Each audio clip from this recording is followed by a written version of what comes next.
ये ध्यान सूत्र है, meditation simply means to be in a no thought and no will state with full awareness.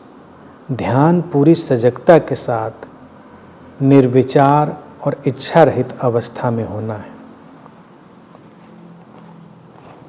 No thought और and no will state, यानी कि इच्छा रहित, जहाँ पर कोई इच्छा नहीं है और जहाँ पर कोई विचार नहीं है, वो अवस्था, और उसके प्रति पूरी सजगता।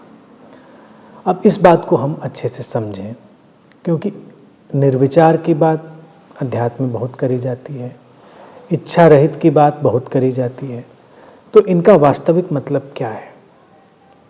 पहला तो हम कदम ये देखें कि इच्छाएं और विचार घटते हैं, उन्हें हम पैदा नहीं करते। तो उन्हें हम पैदा नहीं करते तो उन्हें हम ख़त्म भी नहीं कर सकते, वो रहेंगे। उनसे हमारा अटैचमेंट, उनसे हमारा आइडेंटिफिकेशन हटना है।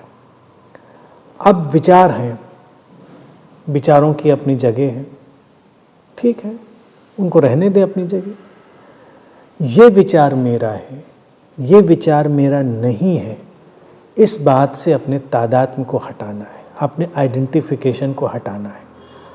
और फिर जब हम विचार से अपना आइडेंटिफिकेशन विड्रॉ कर लेते हैं तो विचारों के बीच गैप भी है, हम उसमें भी जाते हैं। विचार जब आते हैं उपयोग के लिए, हम विचारों का उपयोग भी करते हैं। ये हुई नो थॉट स्टेट। ऐसा नहीं कि विचार खत्म हो जाएंगे निर्विचार अवस्था में।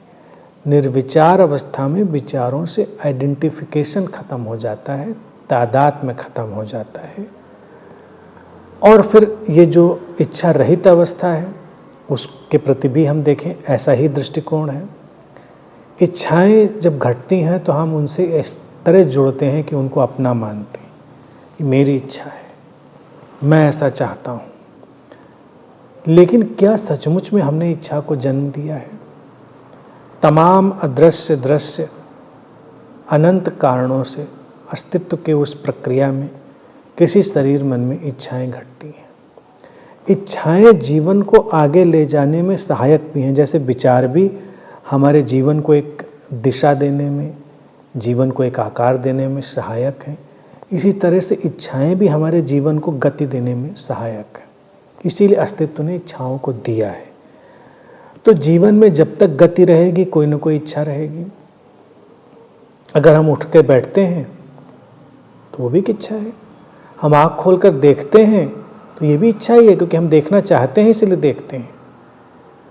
कोई आवाज़ हुई और हम उसको सुनते हैं, तो सुनने की इच्छा ही हमको सुनने के लिए तैयार करती है। तो जब हमको लगता है कि हम कोई इच्छा नहीं अपने अंदर रख रहे हैं, तब भी इच्छा ही है, क्योंकि इच्छाओं का होना ही जीवन में गति का होना है। तो इच्छाएं रहेंगी।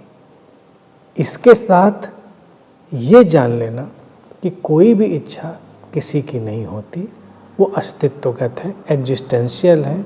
तो उनसे अपना आइडेंटिफिकेशन तोड़ लें, अपना तादाद में हटा लें।